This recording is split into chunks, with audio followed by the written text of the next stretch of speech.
I'm very well. Is that the Yuan Ming Yuan? Eh, Yes, yes, gosh. yes. The one that was burned down. You see, it's actually the designer is actually Italian, I believe, Yeah, missionary or some. So that's right. it's very Western, actually. Yeah. What's interesting is that the British and the French, they destroyed something in China that is actually very Western, very European. Very European. Is that how it is now? Because or is that a reconstruction? This is the picture that based on some books and something. Yeah. So Yeah, it's no, right now it's totally down. Everything is down. everything. It's like Yeah, just like a park, a regular park with some, right.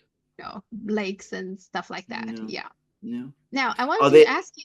You go I on, want to go ask on, you. go on. There are saying in China that before the French and the British went in to burn down the whole thing to loot the palace, the French actually had a second thoughts about that because Yeah. they see this place is has a lot of like value for human for Mm. culture in general, right? And like I said, it's very European. Elgin, I guess, is the British guy. He's the one who said, "No, we just do whatever we want."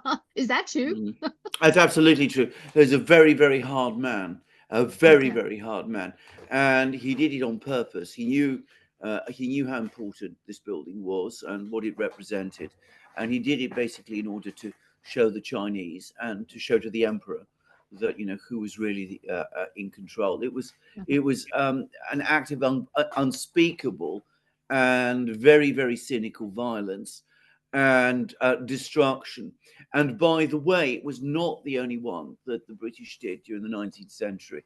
Um, um, a few years before, there'd been an uprising in India against British rule, Uh-huh. what the British completely falsely referred to as the Indian Mutiny. And they marched on Delhi, where, believe it or not, there was still an emperor. He had Okay. no power, but I mean, he was still there, and he lived in a palace inside the Red Fort inside Delhi, and the British looted and smashed the buildings of the palace inside the Red Fort in order to demonstrate again to the Indians that there was absolutely no possibility of them ever rising up against the British again, and what the consequences of that would be. And to this day, though, that damage has never been repaired. And what you see if you go to Delhi today is only a shadow Yeah. of the building that was there. Mhm. So Yeah, I've been there. yeah, I was surprised at yeah, how little was in there. yeah, Yes, like absolutely, you yeah, said, yeah, it's yeah. just some empty buildings with barely Empty any buildings, even yeah. furnitures, right? Exactly, exactly. Yeah, That was done on purpose. It was the actual policy of the British to okay. destroy things in countries that stood against them, Hmm. and this was also to a great extent based on a British tradition of racism and arrogance. There was a whole intellectual current within Britain, including people like Trevelyan, for example, important historian of the time, who took the view that it doesn't matter what you destroy or smash in other places because it is of no cultural value. The only culture that matters and that really represents civilization is the European culture, going back to Greece and Rome, and Hmm. everything else is of no consequence. Yeah, and in this case, even the European culture, right? It Yeah, doesn't really count. no, exactly, Okay. exactly. All right. Let's start. Asia Pacific. All right. Let's let's start with the Korean Peninsula, which I don't think Mm, there's a lot of discussion about it, no. but nonetheless, I find it's important. So, Mm, North Korea and South Korea has been getting into this trash balloon fight, right? That they yeah, just throw trash mm, at each other using the yeah, balloon. And the latest is the South Korean now is using loudspeaker. Okay, and mm, North Korea has some soldiers across the border, which I find that should get more attention. But mm. Now, Kim Jong-un, he is a young guy, right? He's Yeah. 40, and there has constantly been rumors that he wants to start a war with South Korea. Mm, I mean, it's not unreasonable to assume that he wants to get this thing done to unify the Korean Peninsula, isn't it? mm. Even let's say China and Russia probably not in favor of that, but it's not necessary. To me, it's not very clear that they can stop him if he really wants to do that. Isn't Oh, that? absolutely, absolutely. I mean, he leads a country now which is a nuclear power and an important nuclear power, with the ability to launch intercontinental ballistic missiles against the territory of the United States. I mean, North Korea is not a superpower; it's a kind of pocket superpower. It's a sort of mini superpower, but it's acquiring all the various military features that superpowers have. It has satellites in space. It's got Mhm. ballistic missiles. It's got nuclear weapons. It's developing a very sophisticated arms industry. And one has to ask, what is the reason? Why is he doing this? Now, I think at one level, he is generally afraid, as North Koreans are, that the United States might want to achieve regime change in North Korea. And the Americans have talked about this quite openly in the past. They did so quite openly and freely in the 1990s. One of the reasons they gave at the time for not moving ahead with the agreements that they had made to restrict the North Korean nuclear program in return for economic relations, strong economic relations, and development of a civilian nuclear power industry in North Korea with American help, was that the regime was going to fall. And so why would they need to do that? So I mean, they were absolutely open in seeking regime change in North Korea. Mhm. But beyond that very real fear, I think that um, there is an aspiration across both Koreas, North and South, eventually for a reunification of the Korean people. And of course, the thing that many people don't understand is that, in contrast to the situation after the Second World War in Germany, when the Federal Republic of Germany was established first and aspired principally for German unification and represented itself as the government of the united Germany and drew legitimacy from that fact. In the Korean Peninsula, it's the other way around. Kim Jong un's grandfather, Kim Il sung, was the major resistance leader against the Japanese. This has Mhm. been widely disputed, but I think it's now gradually, academic opinion is generally coming around to accepting that that is so. He established his regime in the north first. He always conceived of himself as the liberator of the Korean people from Japanese rule and as the person who would unite Korea and establish the Korean nation as a strong, independent nation. And of course, his grandson has inherited that tradition. So it's the opposite of the dynamic that existed between the two Germanys. And I think this is something that many Westerners don't understand. Yeah, I never thought about that either. But now that you're saying it, it sounds to me like North Korea has more legitimacy to Yeah. unify the other side, right? Because they Well, did the resistance. it has Yeah. more historic legitimacy, Uh-huh. and it's a historic legitimacy that is accepted, I think, by the great majority of people in North Korea, Mhm. but interestingly, by many Koreans outside the Koreas. Apparently, the Korean community in Japan, who have Uh-huh. particular feelings about Japan, tend to um, see North Korea in that kind of way. Uh-huh. The Korean community in Russia, as I saw for myself when I was there, there's a big Korean community in Russia, but I mean, they tend to identify very strongly with North Korea rather than South. I don't know about the Korean community in China, but I suspect it's the same there too. In particular, South Korea is so subservient to United Yes, States, right? yes, So yes. yeah, they don't even see. I'm sure the North Korea don't even see South Korea as a kind of independent. away from the Western power, kind of like, right? Well, they don't. I mean, they see Yeah. South Korea as a puppet regime set Hmm. up and supported by the United States. Yeah. And that's been the consistent view of the North Korean leadership since the 1940s. Now, do you feel like in the meantime, there's also other things happening? For example, there is some Dutch warships patrolling the East China Sea. Now, they use North Korea as an excuse, saying Yes. they are watching North Korea if they comply with the sanctions, whatever. But in reality, that what they're doing is provoke China. I feel like that's what they do. They use North Korea as an excuse. So two things. One is why is the Dutch, warship? I'm wondering whether because Mark Rutte himself, the current Dutch Prime Minister, is interested in to be the next NATO general. And NATO in general, I think, do you feel like they are interested in expanding to Asia? Is that your feeling? Yes. The answer to both your questions is yes. Mark Rutte absolutely wants to be the next Secretary General of NATO. He wants to show to the Americans that he's useful to them. You're absolutely correct. North Korea is the excuse.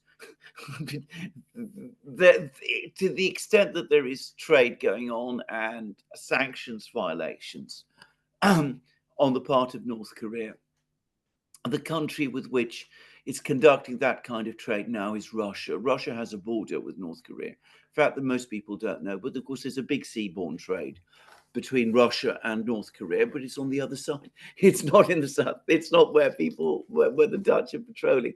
And beyond that, of course, it is inconceivable that a Dutch warship would interfere with the Russian North Korean maritime trade. I mean, the Netherlands is not in a position to do that.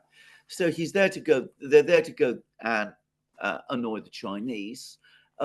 This has been done many times in the past.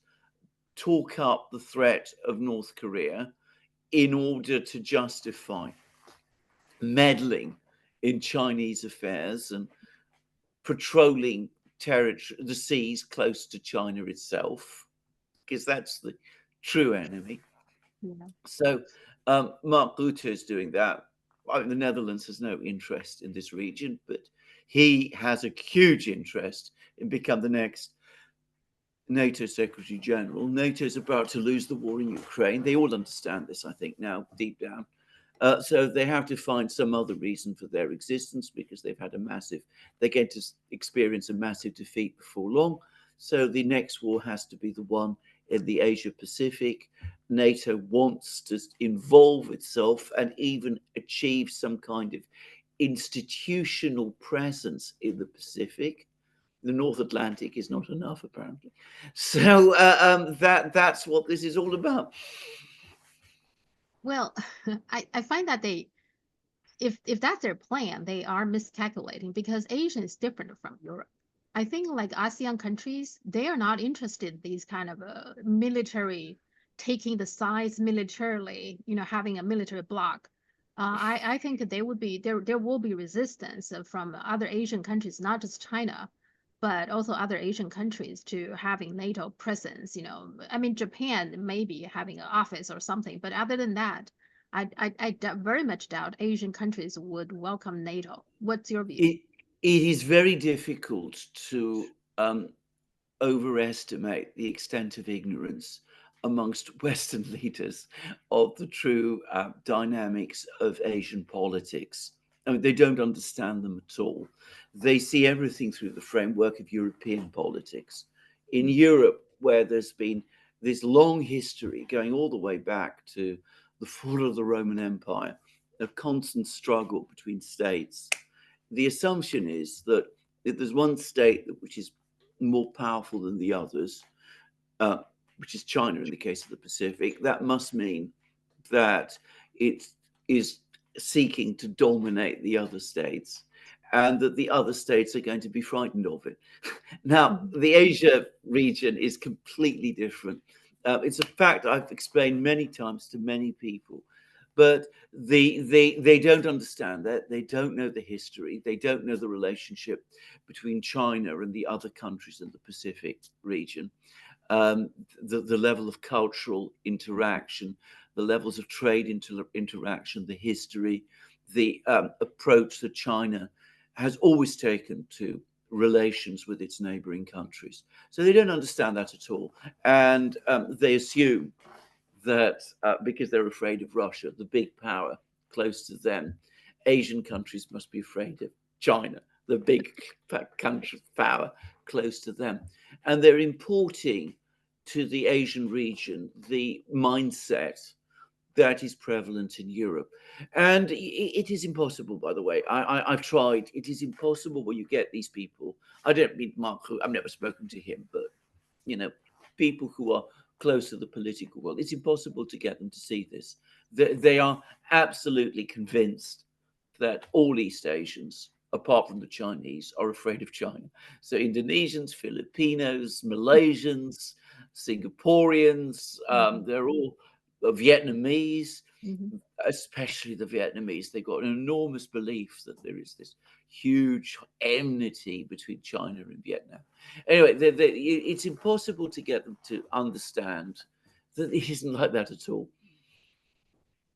Yeah, but they will keep on trying, Oh, And then some other things that under the radar not get a lot of attention in the West is the United States just approved a new arms sale. No surprise there. And there are, I think, a few days ago, 27 arms dealers was gathering in Taiwan. Okay, yeah. and the Japan and U.S. are having some kind of a discussion to co-develop and co-produce missiles and Yeah. other military assets in Japan. And of course, the idea is that they will manufacture there and then sell it to Taiwan. That's I Yeah. guess that's what they're trying to do. Now, Well, Japan actually they had laws to prohibiting it from selling attacking weapons. And I think a few months ago, maybe a couple months ago, they abolished those laws. And it seems like there's a purpose for that because now we see they are discussing with the US and they already have some kind of initial agreement. Now, all these are very troubling to me. What's your take on that? well, they're incredibly troubling altogether. I'm very, very sad about the direction Japan is taking, by the way. I used to work with a lot of Japanese people way back in the 1980s. At that time, I remember that they were very committed to their constitution, which seemed to be in those days a constitution of peace. Of course, some of the people I interacted with had been Japanese soldiers during the Second World War, including one in particular who'd fought in China and who was absolutely tormented by the memories of things that he'd seen in China and things which he had himself done. Just saying. So there was all this. There was this feeling in Japan. And since the 1980s, every year and every decade, I've been watching this trend moving in the opposite direction towards a more nationalist, well, we call it nationalist, a more anti-Chinese policy, a regression towards the kind of disastrous policies that Japan followed in the 1930s, which of course brought Japan to the point of total catastrophe and which made Japan deeply unpopular with the other countries of the Pacific region. I think this is a point people perhaps aren't aware of, especially in Europe, because I met many people from all kinds of places along in the Pacific world, and certainly in Korea, but even places like Indonesia and the Philippines. It's Yeah. Japan provokes much stronger feelings and concerns amongst them than China has ever done. Just saying. Yeah. So, all of these things are there, but the Americans, of course, have been playing to this. Certain powerful oligarchies within Japan have been playing to this as well.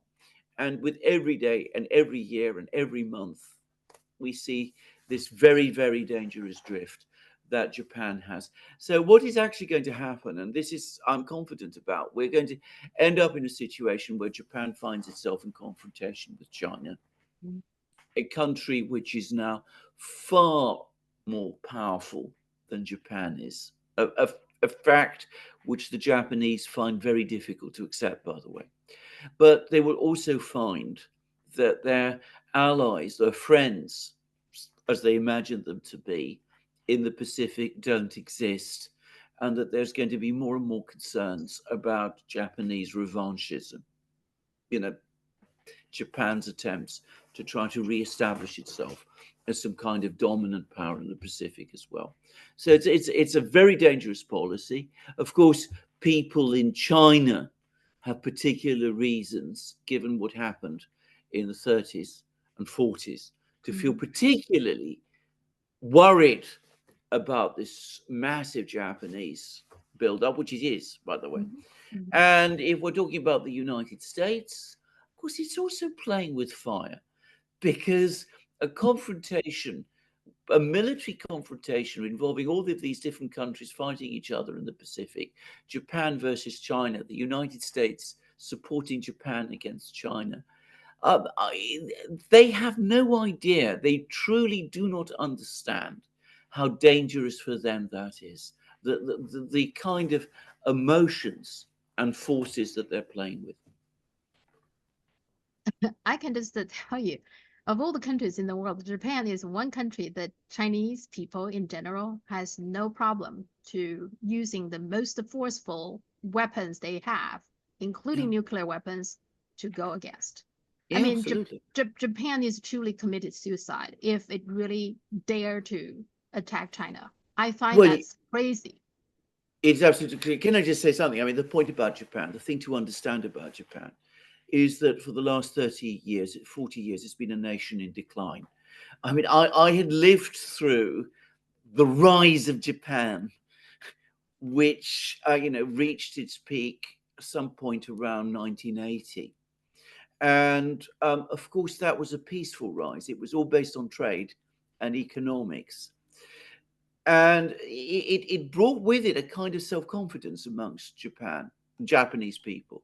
As that has turned, and as Japan has been going down, largely, by the way, because they accepted American economic uh, policies. I mean, they reshaped their policies to satisfy the Americans. What one has started to see is a return of militarism. It's as if the Japanese want to try to compensate for their economic decline by reverting to a sort of more aggressive, militaristic foreign policy, principally focused against China. And I'm going to say this also: if you have spent any time with Japanese people, they have an incredible, disastrous arrogance towards China. It's one of the things that they find. One reason why China's rise has offended them so much, and a tremendous underestimation of China. I mean, they are convinced that in any war between China and Japan, of course, will win. I mean, because Japan is this great martial military country with samurai tradition and all of that, and this is dangerous nonsense. Again, it's based on a complete misreading of Chinese people, and by the way, of Chinese history too. Of the Japanese still believe they didn't lose the World War II to China. They lost it to US. Well, that's They it. don't even Well, admit they actually lost to the Soviet as well. The Soviet played a very important role toward the end of it as well. I think the only people they believe they lost to is the United States, but well, that not that China. that is that is exactly right, and of course, that is what their emperor basically told them at the very end of the war, when he said that the reason that he was ending the war was because of the nuclear weapons. The reality is, and this is the thing again, if you, I want to just talk about the Second World War Yeah. in the Pacific. People have got the whole course of the war in the Pacific completely wrong Mhm. throughout the entire time after Pearl Harbor. The bulk of the Japanese army was tied up and fighting China. Yeah. That is where the Japanese suffered the biggest losses, and where their forces were being steadily ground down. This had already, of course, started even before Pearl Harbor. Pearl Harbor was a kind of desperate attempt to find a, a way out of a war that Japan was losing in China Mhm. by doing what reckless militarists like to do, which is to escalate. And but already by the 7th of December 1941, if you actually grind down the statistics and see what was happening, it's already clear that Japan was on a trajectory towards defeat. Mhm. It's something people very much don't understand because the war between Japan and China has been so little written about and Yeah. so little studied and understood in the West. Mhm. Yeah, I agree. I also, yeah, yeah, and there's a lot to study, even for me, learning more and more. Yeah, there you're right. I think actually before the Pearl Harbor, that was desperate. That was the Japanese was panicking, right? That's Yes, why they did what the Pearl Harbor, and their yes, panicking is because it doesn't go very well. I think the original plan was they quickly take the Manchuria, and then they can occupy and make it the Japanese, and that was the goal. They knew that for them to occupy the whole China would be not possible. Even they knew that. But um, first of all, the Manchuria themselves are not very easy to occupy. There are lots of mhm, resistance, of course, and also the rest of the China really angry about this whole thing. And so, and then I think in Tokyo, they kind of somewhat lost control of their own front line military. The military yeah, just keep on fighting and yeah. taking over the place, and then they got stretched thin, etc. I mean, the whole thing got Yeah, kind of out of control, right? And at that point, they were like, okay, and they're afraid of losing their oil, etc., from the U.S., etc., and that's what eventually caused. absolutely. Yeah. This is exactly correct. I mean, the point was they took on China. They were very confident. They were again very overconfident that they would quickly defeat China. Mhm. And it was a very difficult time in China. There was the Kuomintang government, which is corrupt and very Yeah. unpopular. Mhm. And very incompetent at many levels. There was a huge amount of resistance to that government within China, as everybody knows. There'd been that previous period of the warlords. But of course, what they didn't expect and anticipate was that there would be a tremendous mobilization of Chinese society to resist them. And the moment that happened, the whole expedition, the whole plan to establish some kind of dominance in China began to go catastrophically wrong. So they had to find a way out. They had to, as you correctly say, control their military, but Mhm. also get themselves the resources to Yeah. continue the war. And that was why they expanded the war in the way that they did. And of course, in doing so, they provoked the Americans, and that meant that they had a naval war as well as a land war, Mhm. and they ended up losing both. And the extraordinary thing is, you're absolutely right about the role that the Russians played at the very end, the so-called Manchurian campaign. Yeah. But and this is, by the way, very well understood in Russia itself. The Russians know perfectly well that the Japanese army they defeated in Manchuria was already a defeated army. It was an army that was a shadow of the force it had been, a couple of years before, uh, um, you know, say in 1939, when the war with China had only really just begun. So it was China that was the core of the resistance to Japan. And again, this is not widely understood. Of course, a lot of this is confused because, of course, there was also in China at that time this um, conflict between the Kuomintang and the People's Liberation Army and the Mhm. Communist Party and Mao and Zhou Enlai and all of these people. But so who, by the way, also increasingly more and more places led the resistance to the Japanese, which is again an aspect of all this story that isn't widely understood in the West. But the fact is, putting aside the Chinese people put aside their political differences, the overriding priority was to defend China and resist Japan.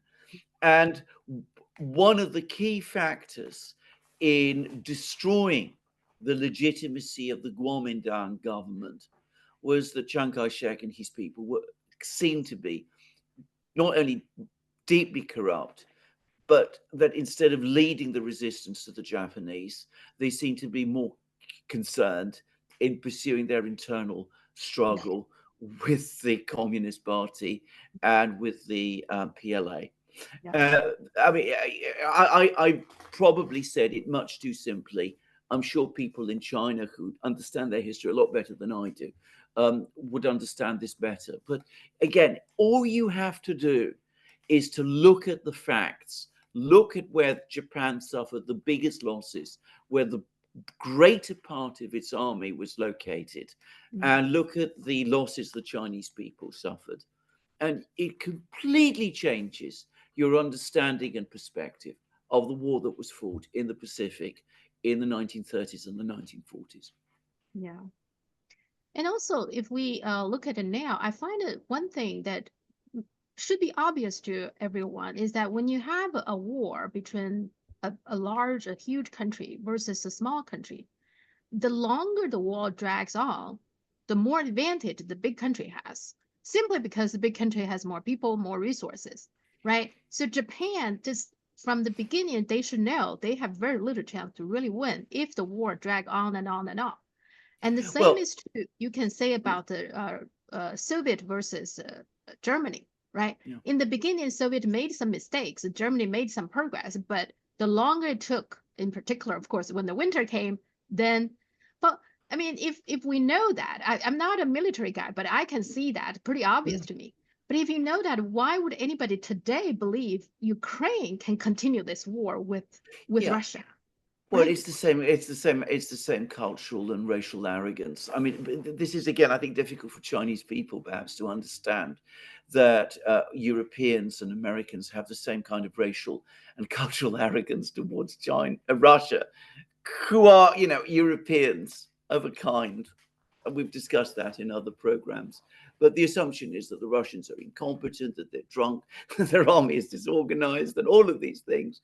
And that when they win, they do so through sheer weight of numbers, and, because, they link hands and, storm and machine gun posts, and even if tens of thousands of them die in the process. I mean, I used to read books like this in the West about the Second World War and why the Germans lost, because it made no sense that the Germans could possibly lose unless that was what happened. And in fact, it wasn't like that at all. And you're absolutely correct. Provided there is a spirit of resistance in the bigger country, provided the people are mobilized and feel that this is their struggle and their nation's struggle for survival, then you're absolutely correct. The smaller country will always lose against the much bigger one.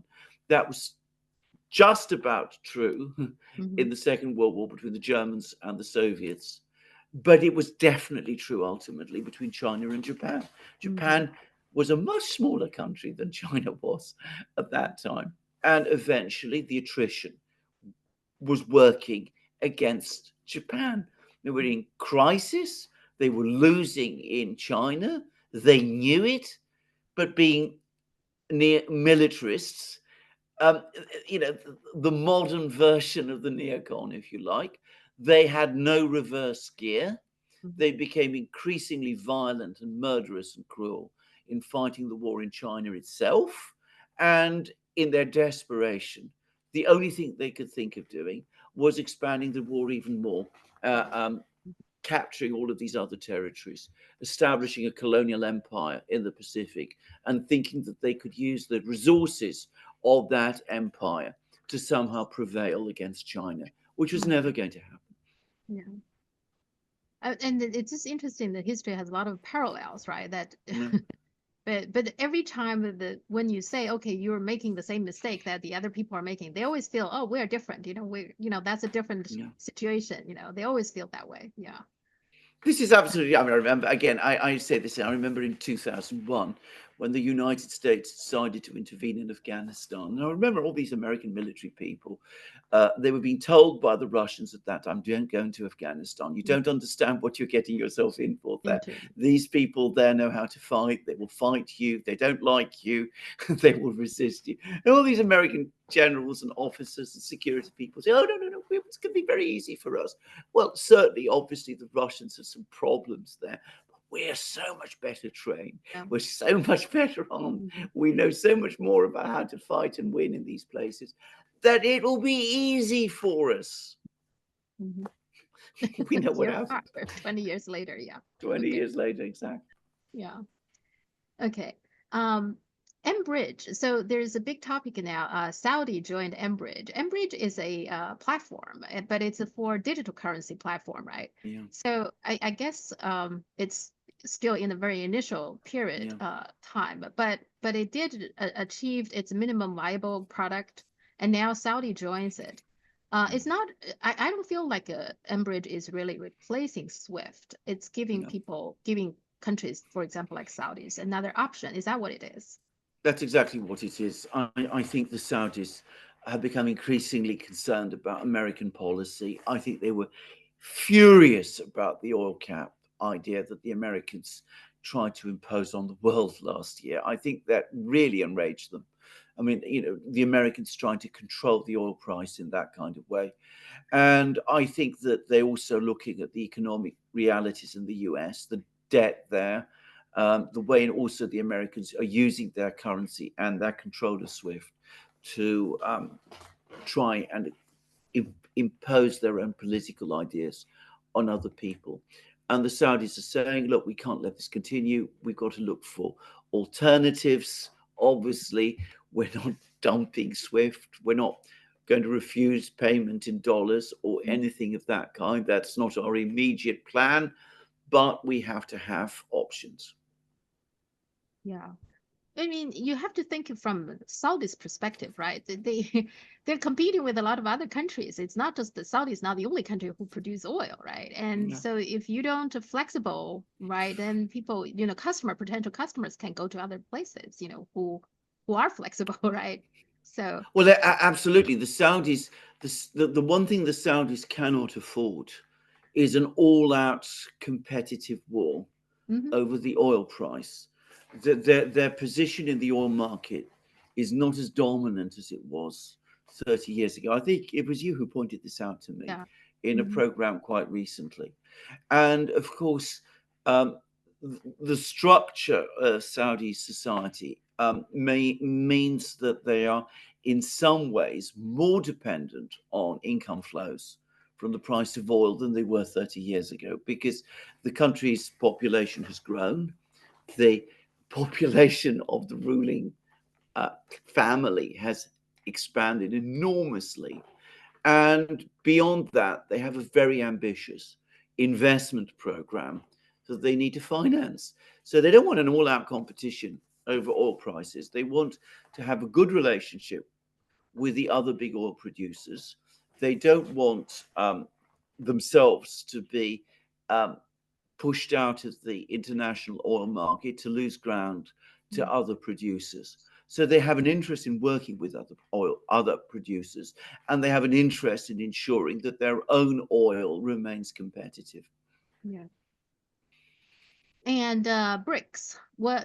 So I think it's still ongoing. There's a BRICS countries foreign minister meeting in Russia right now, right? Yeah. What is your overall impression so far? Well, this is I think the big story. I mean, I think there's again a lot of misunderstanding about the BRICS. At the very center of the BRICS, there is one relationship, the key relationship that really matters, which is the Chinese and the Russians. The Chinese and the Russians basically work it out. The Russians are the big, resource country. China is the manufacturing and technology colossus. So those are the two countries that have to work things out. Of course, they involve the others, but the Chinese and the Russians are working things out, and the others are joining in. And I think that is the big story, because everybody has an interest in doing this. The Americans might want to see trade used as a weapon, but other countries understand that they have to trade in order to grow their economies and make their people richer. The reason India, by the way, in India, the government suffered a significant setback in the elections is precisely because people in India were not getting richer. So this is the overall priority that people have within the BRICS and in the wider world. Yeah, yeah, that's I was going to ask you about the India election. So you think it's the economy that caused the problem for Moody, right? That even though it seems like the GDP number has looking good, but we talked about the pitfalls of the GDPs. But I mean, the majority of the people didn't feel that. Is that right? No, that's exactly right. Of course, there are a number of factors. The first Okay. is the underlying one was the economy. I mean, in fact, I'm going to say this. I think by constantly talking about this tremendous growth rate that India is achieving, 7+%, the fastest growing economy in the world, that meant that for many Indians whose living standards have either been stagnating or falling, he began to look increasingly out of touch and disconnected with their concerns, because unemployment in India remains very high. In fact, amongst young people, it's actually been growing. Economic inequality has been increasing. The nature of the growth has been very unbalanced. It has not been focused as much as it perhaps needs to be in the productive manufacturing side of the economy, which Modi doesn't seem to be particularly interested in or to understand.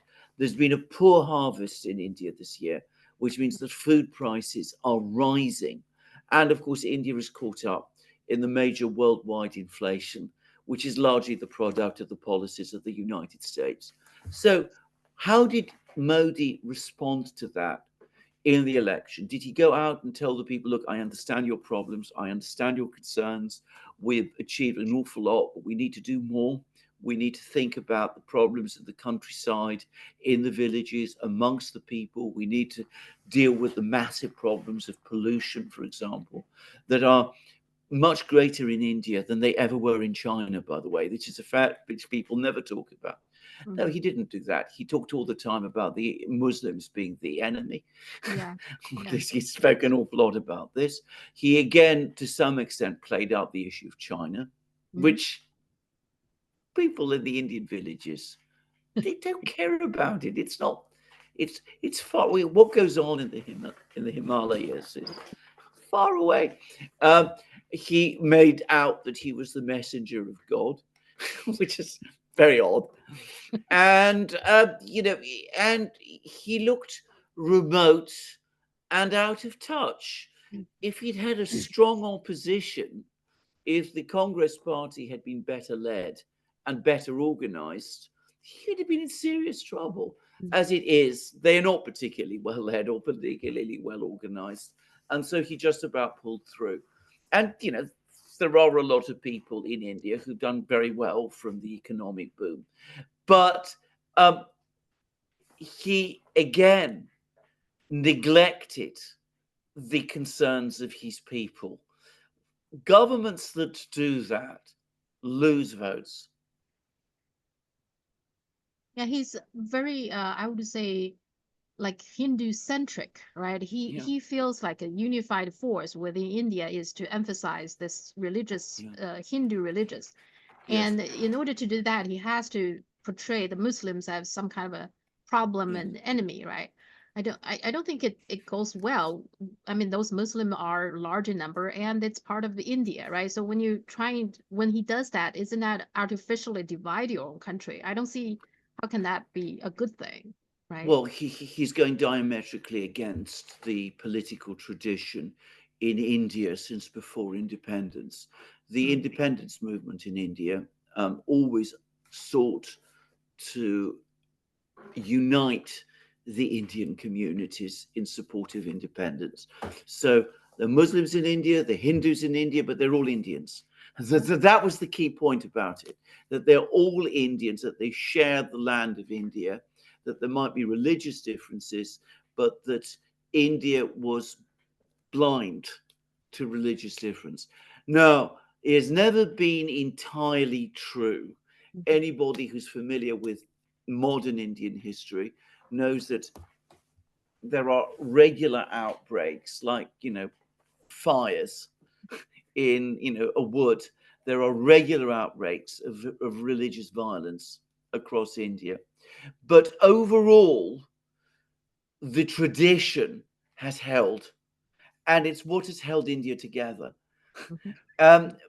What Modi has been trying to do is, by representing India as essentially Hindu and making out that the Muslims are really aliens and outsiders, he's been pursuing a line which the Indian people themselves have consistently rejected in their great majority.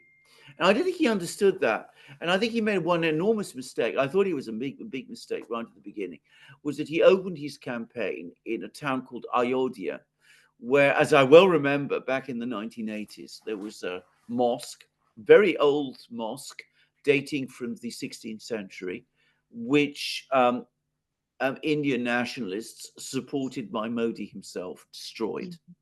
And they rebuilt an Indian temple in its place. And it was like commemorating a victory over Muslims, which, of course, was a victory of one faction in India, one sectarian religious faction, over another. And I thought that this was going to make a lot of people in India very unhappy. And it did. And I think also internationally, isn't that also upsetting some Muslim countries as well? I mean, Yeah. it's not very open, but India is also a supporter of Israel, right? And Yeah. and I'm sure that some of the Muslim countries, they may not say anything, but deep down they're probably not particularly happy about that either. So Well, you're completely correct. I mean, in the sense that India, of course, again, in its pre-Modi mhm, period, was a leader of the non-aligned countries, a supporter of the Palestinian cause. Again, it's just part of that because it was anti-colonial and all this. Under Modi, India has taken an anti-Muslim stance, and that has caused it to align more with um, Israel. Um, it has obviously upset the Muslim world in general, mhm. but it has also, I think, again, felt wrong to many people in India who have been proud of the non-aligned policy that the country has followed. And going back to the BRICS, one thing I noticed, like Wang Yi, he said this, I think repeatedly. What he said was that the global south is no longer the silent majority, but has become a key force in the transformation of the international order and the hope of changes unseen in a century. So I got the feeling now.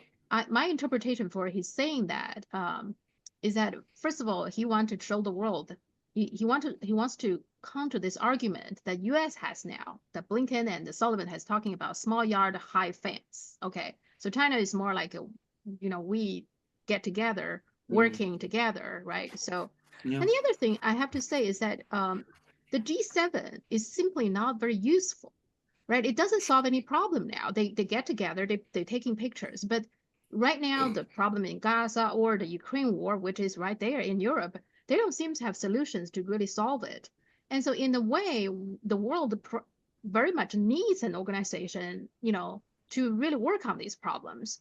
I don't think BRICS are intentionally trying to solve all this problem, but at the minimum, I think that they are interested in playing a larger role in international affairs. They Is are that going right? to play they are going to play a bigger role in international affairs, and it is inevitable because as the West is being left behind, the BRICS are becoming more and more important. Now, Wang Yi's statement is so very, very interesting because, of course, if you're looking at the global majority, which is perhaps the better word than the global south, the global majority, the two natural leaders were always India and China. Now, it was before my childhood, before I was born. But of course, I don't know whether how well it's known, but in the 1950s, relations between China and India were very good.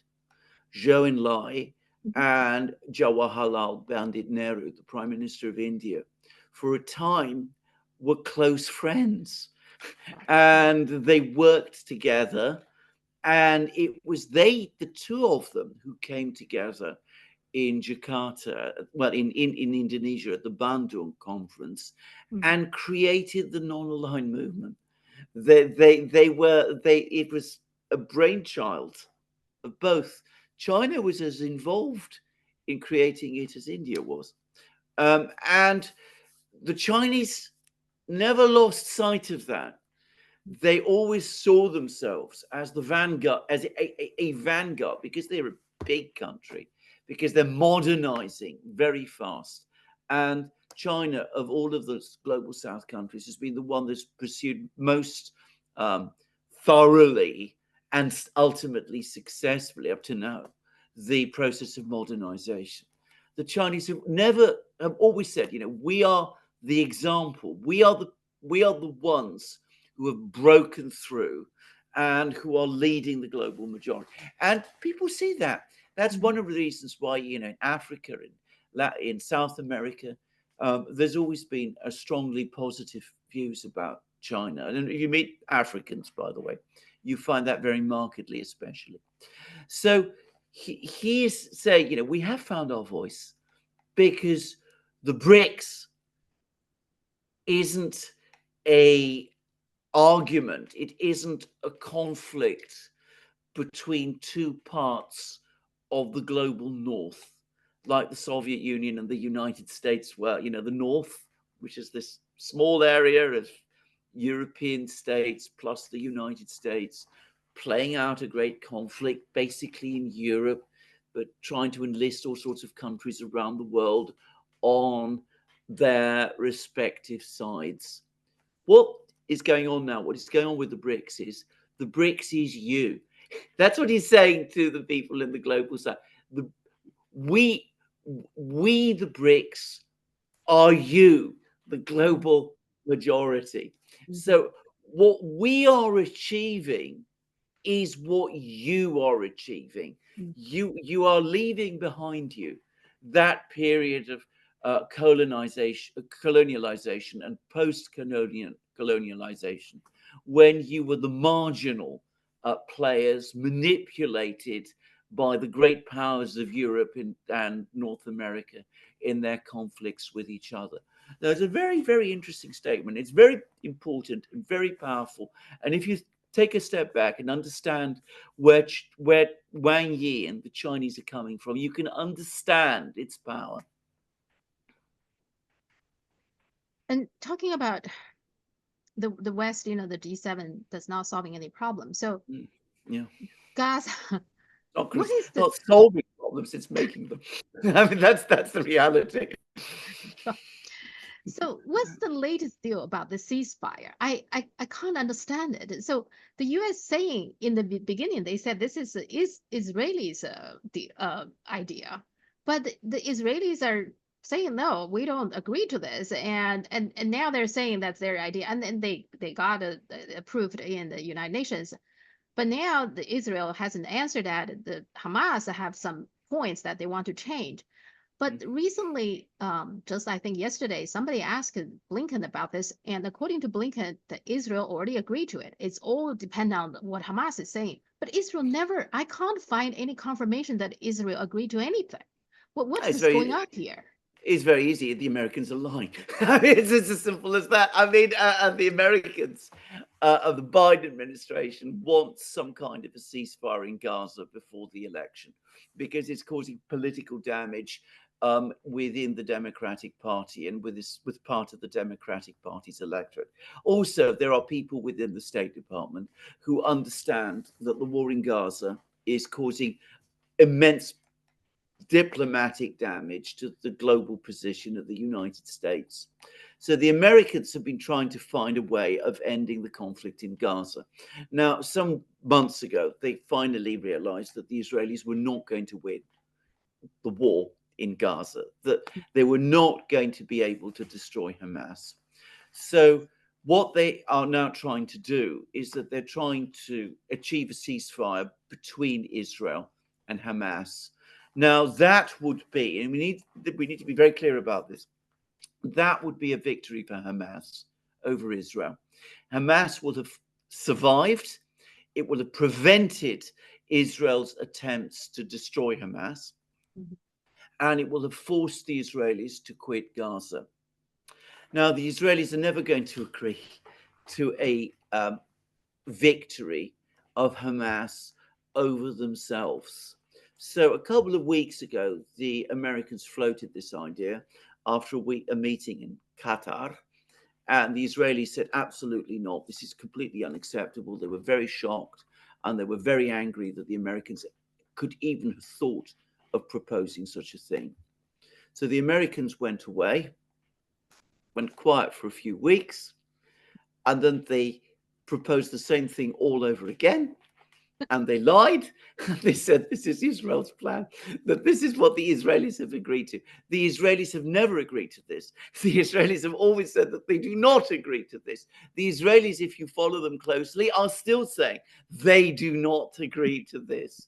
But the Americans are creating a huge amount of confusion by pretending that this is an Israeli plan.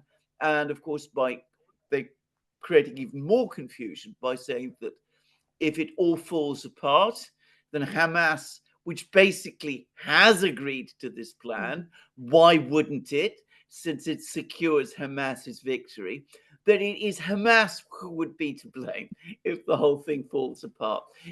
I've never seen such brazen lying in all my time following international relations.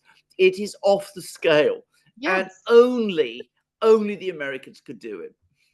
Yes, I mean, Blinken was just saying that, to the reporters. Oh, Israel has agreed to it. The reporter just said, okay, Israel denied that. Well, he just totally overwritten this reporter. I find it's pretty remarkable. And they just seem to me like the U.S. government is more like the Zelensky government. Like it's all about optics now. They don't care the reality. Yes, it is. I mean, it's when we discussed it, Alex, Christopher, and I on the Duran, we said this is a postmodernist, structuralist narrative creation taken to the extreme. You have a set of facts. The facts are inconvenient, so you completely lie about them, pretend the facts are different, and shape your version of reality around it. It's really quite astonishing. I mean, the extent to which it's been done, as I said, has left me staggered. And notice that the media across the West are going along with this preposterous thing, even though the facts that the Israelis are rejecting this proposal, that they're denying that they have anything to do with it, is there out in the open. The Israelis are saying as much, but of course, people prefer to take the lead from what the Biden administration is telling them. Yeah, that's why it was very confusing to me. I actually thought that Israel agreed to it, but then I thought, well, I don't see anywhere, confirm that. But I somehow thought, well, they agreed to it. Even I bought into this. And talking about one person actually has been honest is Linsey Graham in his Face the Nation interview. He said not only he's talking about that in that interview, he actually posted that on his X account, and this is what he said on his X account. He said Ukraine has trillions of dollars worth of critical minerals in their country. Vladimir Putin cannot be allowed to access that money and those resources because he was shared with China. And then he posted that interview there. Actually, on this incident, I think he has been honest. The interesting thing about Linsey Graham is he actually always eventually will tell you the truth, right? He will tell you he wants the Ukrainians to fight until the last Ukrainian. And now here he's telling us the reason, one of the real reasons isn't it? That's exactly correct. This is a good illustration, by the way, of the cynicism that is always there ultimately behind all the bluster and all the talk about human rights and freedoms and values and things. Ultimately, it's all about power and resources. It always has been.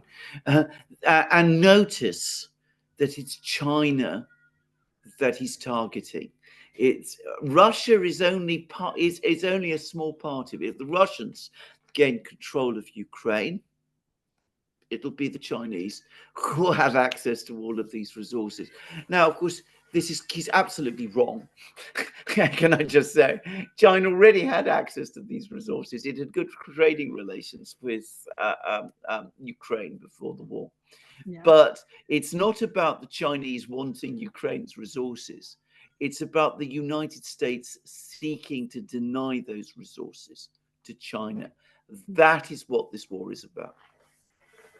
Yeah, they simply want to control Ukraine, right? Ukraine as a country rich in natural resource, and Yes. whoever has rich, natural resources, the United States wants to control them. That's right. They also have this idea, which has some basis in fact, but not as much as they think, that China is a country without natural resources, that it's lacking in oil and raw materials and all of those sort of things. And what it wants to do in its own crazy, absolutely lunatic, mad scheme of how they're going to control China. They want to create these pressure points and put themselves in a position where they can impose a blockade on China. And they think that that way China will run out of oil and minerals and lithium and whatever it is, and that will bring China to heel. I remember reading more than 10 years ago now how the Americans were talking about closing the Straits of Malacca to Chinese ships and things, Chinese merchant ships. And what they've now since discovered is that China can import raw materials from Russia. So you've got to stop that. And you've got to stop China gaining access to raw materials in Ukraine. Can I say, and I think this is something where Chinese people perhaps understand me better than many of my European friends do. This is stupid thinking. It is completely running your foreign policy in that kind of way, treating the treasures of the earth as things that you must control so as to deny them to others, is a route to disaster. It's not the way humanity works or lives its life. Yeah, but that's not how they think. Oh no, of course not. Yeah. And then also around the same time, a few days ago, I watched the Tucker Carlson interview Thomas Massey, right, the congressman from the Kentucky. It's a fascinating interview, by the way. I don't know if you watched it. No, I haven't seen. Yeah. I haven't seen it. Yeah. Yeah, one thing they talked about all kinds of the topics. So one thing Thomas Massey said that he actually talked to the deep state, the Department of Defense and the State Department, etc. And they were trying to convince him that one of the things that is good about Ukraine is that they are killing the Russians. So they give the number like a 300,000. I don't know whether that's true or not, but they are saying, there this many Russians are killed. That's a good thing. You see, we use so little money. And he said, he just asked them, well, how many Ukrainians are killed? And those people didn't have an answer. No. They couldn't tell him. And he said that they were clearly lying, which I believe they are. And they said, okay, we'll check number, get back to you. They never did. But just let's assume that they didn't know. I don't think that's true, but let's assume they didn't know. What does that tell us? If they really don't know how many Ukrainians are killed, doesn't that mean they don't care? They don't care. Well, they don't care. They don't care how many Ukrainians are killed, because this is, as we come back to what I said about the ultimate cynicism of US policy. When I say cynicism, that's almost too kind a word to use to describe this. The US has become very, very ruthless indeed in its relationships with other countries. So you're absolutely correct. They're trying to weaken Russia by using Ukraine.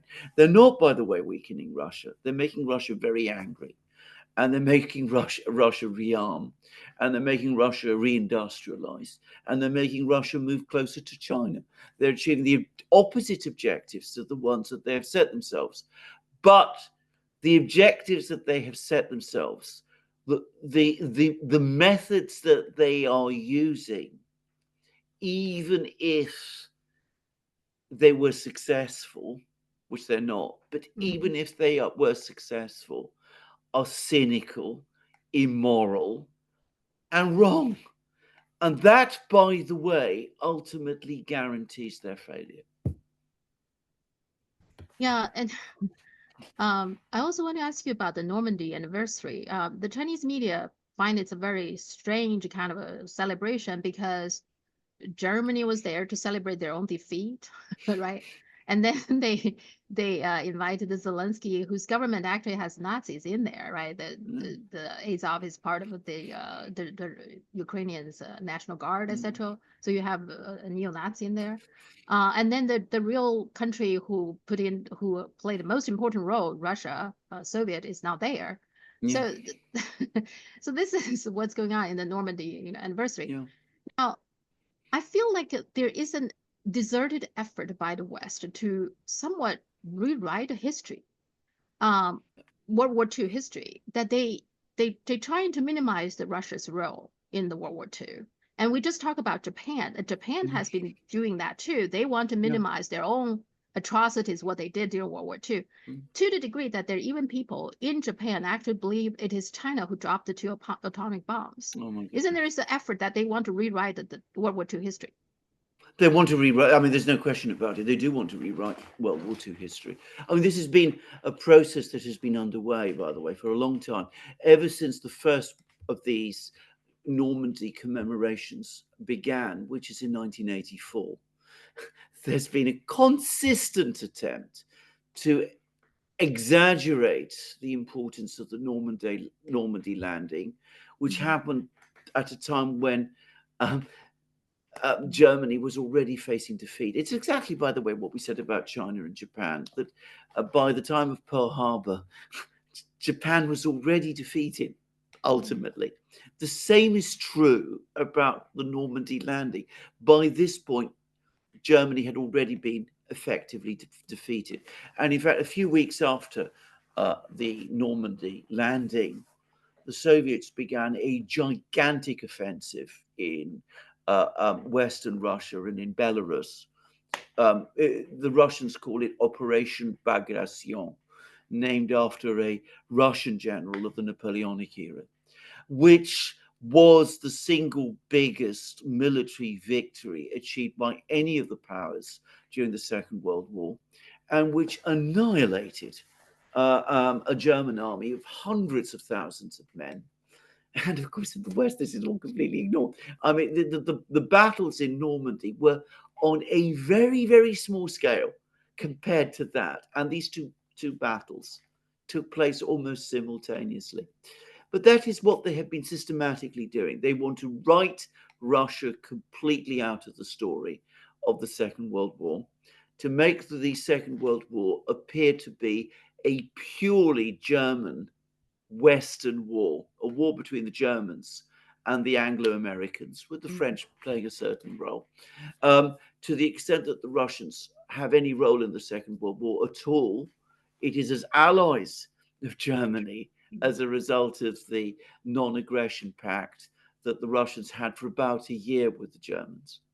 So that's the only role that they really concede to the Russians. And of course, that's only about Europe, the war in Europe. About the war in the Pacific, they've gone much, much further than this.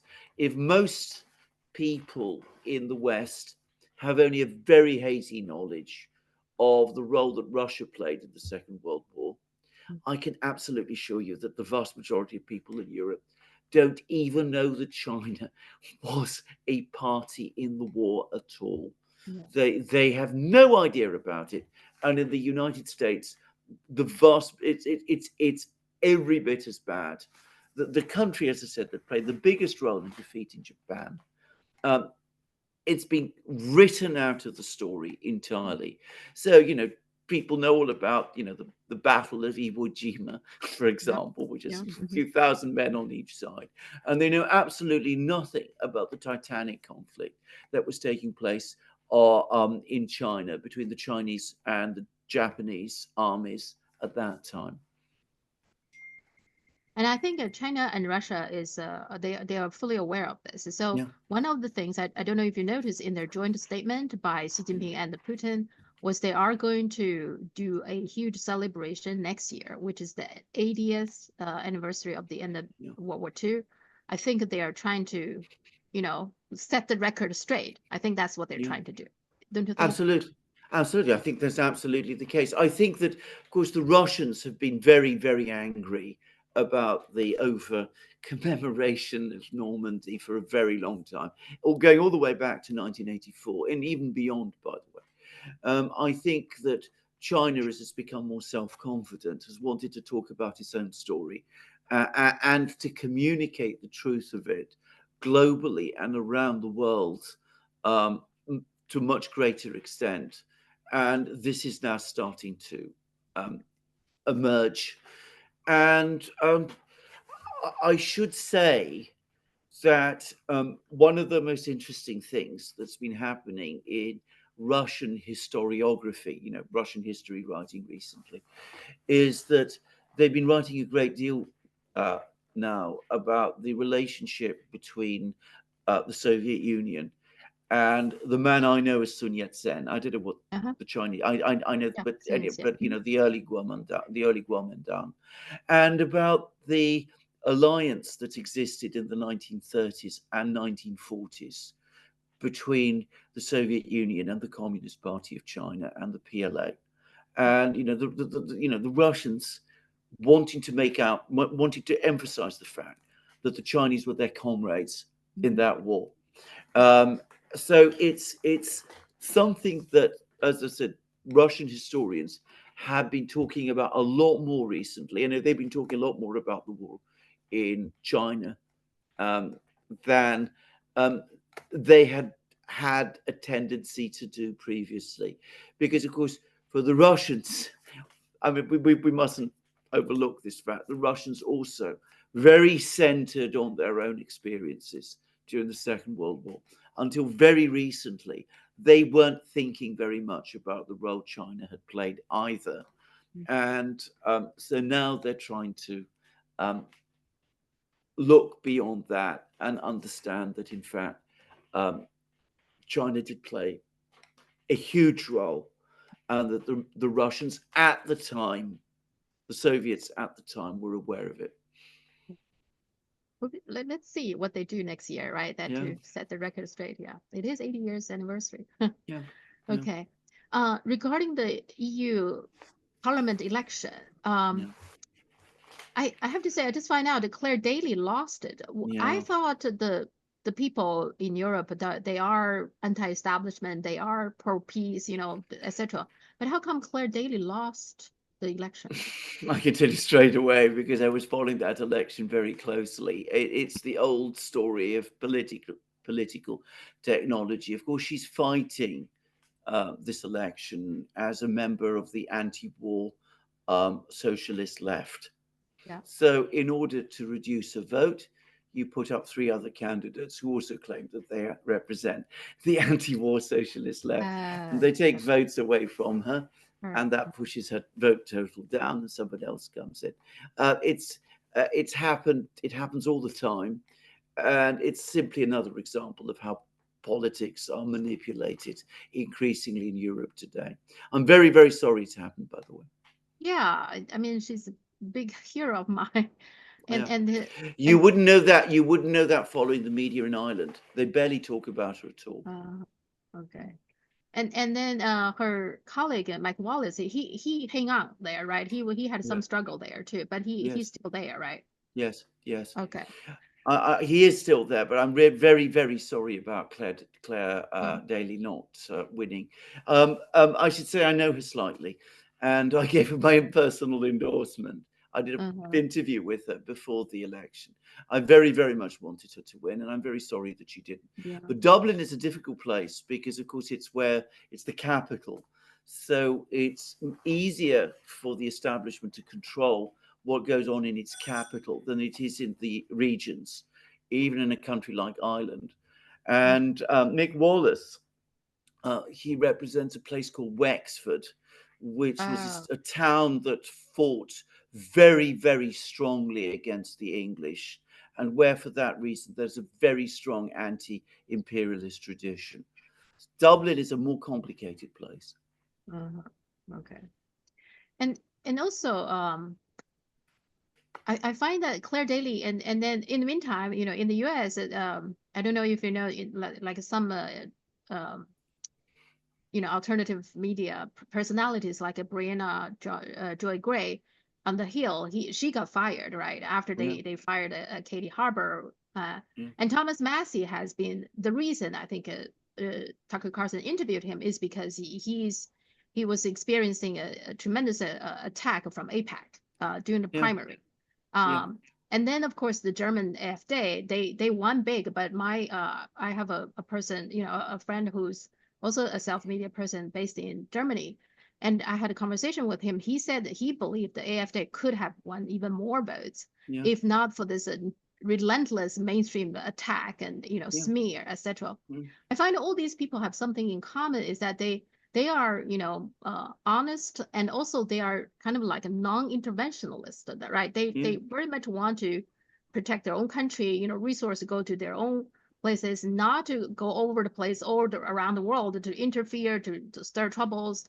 Don't you think that they kind of like they all have, if you're doing that, you will be attacked? Is that? That is exactly correct. I mean, that is exactly what has happened. The IFD, as you correctly say, has been the subject of relentless attacks and abuse.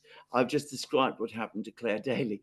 Yeah. It happens all the time. I mean, we have the one thing that the Western political class knows how to do is how to maintain control, and they have the Twitter mobs that they unleash on people. They have the pressure points they exert on them. They make up fantastic and ridiculous stories. We see the lawfare going on in the United States. We see the relentless pressure that people come under, and it's you know it's very difficult to withstand, and it's frightening. And of course, a few weeks ago, we had an assassination attempt on Yeah. the Prime Minister of Slovakia, who, of course, also spoke out against all of this. So all of this goes on all the time, and it does have an effect. And by the way, I completely agree with what your friend in Germany said. If things had been done differently, if this had been a properly conducted campaign, the AfD would have got around 21-22% of the vote, not 16. Yeah. Yeah, he's saying that they're attacking and smearing Yeah, AfD, yeah, they portray it as far right. And now everybody is far right, right? As long yes, as you don't want to interfere into other country, get yourself yes, into war, then you're far yes. right, right? You're far right. You're far right. If you are sympathetic to China, by the way, which is of course a socialist country, you're also far right. Far Just right, saying. yeah. Yeah, but you simply have to be 100% loyal to the Absolutely, establishment agenda, absolutely, right? absolutely. Otherwise, okay. Uh, before I let you go, what happened to the British film industry? So, I well, because here's the thing. You see, my mother, both my parents are big fan of the British movies, Mm, and they also like Russian movies as well. mm. But recently there were some articles about Hollywood is in trouble, but also also saw that there's a lot of problem with the British movie, which is supposed to be a big industry. And Yeah. like my mother, I mean, I always think a British movie has audience because Yeah. my mother likes British movie more than Hollywood. So Mm. what happened? Well, it's always the problem of, again, resources. I mean, they can't match the resources in Hollywood. But there is one fundamental problem, which is, by the way, a long-standing one, but it's got much, much worse in recent years, which is that the Hollywood studios in Britain itself control the cinemas and the distribution chains. And that means that a British film, a British made film, which is entirely British, has far more difficulty getting distribution than an American film does. Mm. The person who you need to speak to about all of this is my brother, by the way, who used to work for the script writers. He was the secretary of the Script Writers Guild of Great Britain, you know, the people who actually write the film scores. And this is something that they have had to face over, well, for as long as anyone can remember. Now, what used to work to some extent to protect the British film industry is that it had government backing. The British government, as part of its policy of supporting the arts, and film is part of the arts, used to provide some degree of support for the film industry. So, you know, through tax breaks, through help with distribution, through rewards and prizes, and all of that. And your mother is absolutely right. Britain could produce amazing films, Yeah. and of course, it has a tremendous tradition of theatre and acting, which carries over into films, and got a huge literature behind it that can also be used to provide material for films. So Britain historically has been very good at creating and generating very, very fine films. But over the last 10 years, 14 years, government support has been gradually withdrawn, partly for ideological reasons, because the government believes, the current government, the one that's going to be voted out of power, believes that it's not proper for the government to support the arts in the same way. But also, and I'm going to say it straightforwardly, because the government in Britain is now so closely aligned to the United States that they're not going to support a domestic industry that is in competition, even if only in a small way, with Hollywood, which remains a major export for the United States. So that's the whole story. You see it right across the board, by the way. Rock music. Not that I'm particularly into rock music myself, but Britain was always a centre of this. Yep. Believe it or not, though I was never, as I say, interested in rock music, I used to work for a law firm many years ago, which specialised in rock music. So you got to know all the rock stars of the late 70s and early 80s at that time, you know, all of them, Iron Maiden, Pink Floyd. I knew them all at one time. This is a long time ago. But again, the space for it has been shrinking because the support for it from, say, the BBC, which used to exist, and British radio stations and all of that, it's been gradually limiting. It's been gradually falling away. Because again, it seems astonishing to say this, but music industry is a major export item for the United States. You'd be astonished how important it is. And of course, the Americans also see it as a major mechanism for soft power, like the film industry. So the Americans don't really want competitors, and they certainly don't want competitors like the British, who have a strong tradition competing directly with them. So that's basically the reason. That's why it's happened. It is very sad. Yes. By the way, it's feeding in, because you can see that the standard of theatre life in Britain is declining as well, because I said actors who were in, you know, theatre used to go and work in the film industry. That would bring money back into the theatre. The theatres were very strong as a result, because this money flow, this churn, isn't there any longer. Everything is starting to go down.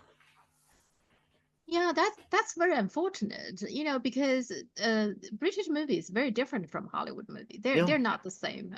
no, they're very Yeah, different. I mean, they yeah, also reflect the you know, the character the British character, which is profoundly different from the American. I mean, if you spend any time in Britain and know the British as I do, you know that they're not like the Americans at all. So it's a different, distinctive Anglo English speaking culture to the American, but the political class in Britain wants to erase those differences, doesn't want to celebrate those differences. It's embarrassed by them. It wants to make Britain as American as possible. If it's the Labour Party, they want to align it more with the Democrats in the United States. If it's the Conservative Party, or even more so, Nigel Farage's Reform Party, they want to make Britain more like America from the right wing side, the Republican side. So it's very sad. And the irony is, of course, that even as the Americans are becoming more ruthless in suffocating their rivals within Europe, Hollywood itself is losing ground, because it's not producing films that are of any interest to anybody outside those who read comics. All American films now, as far as I can see, are about adaptations of comics, the big ones. And I mean, there's a massive film industry in China, huge. Yes. And, not that the Americans let us see many of those films. And the Russian film industry, which was on its almost collapsed in the 90s, has now come back strongly because the government is supporting it. And the Russians are making very good films too. Yeah. So Hollywood is losing ground. Yes, the reason I'm asking this is because I read, Hollywood has not produced any good movies, in recent memories. And also, there were some people on TikTok. She's an actor, and so she said, she came to Britain. I don't know where she's from, but she came to Britain 7 years ago. Even though it's not always easy for her to find roles, but she always get auditions. But the past year or so, there's not even audition. And it's across the board. It's not just the acting, but also other people working in the industry seems like I have a very tough time finding jobs. So that's why I don't quite understand what happened to it. Because like I said, in China, there is a big audience of people like British movie, and we talk about the deficit, the trade deficit. This is one area Britain could have done something, right? To make money. Absolutely. You're absolutely right. And the talent is potentially still there. But of course, it's been frittered away. And by the way, I don't expect the Labour government that we're going to get to make it to change the situation there at all. I mean, they're fundamentally not only not interested in this, but if they sense that the Americans disapprove, they won't go there. They won't do it. So there it is. It seems like the British class, the ruling class, lost it. They don't know how to run their own country. Seems like just blindly follow the U.S. That's what they do. They don't know how to run their own country, and you're absolutely right about their feelings with the U.S. I mean, way back in the 16th century, we had a queen in England who was the ruler of the country, Queen Mary, who's the sister of Elizabeth I. And she married the King of Spain. And she was absolutely in love with him and in love with Spain. And she subordinated the interests of England to the interests of Spain, which in those days was, of course, the big superpower. And the English people said, the Queen loves another kingdom more than this. It's exactly the same now. The political class are exactly the same. They love another kingdom more than their own.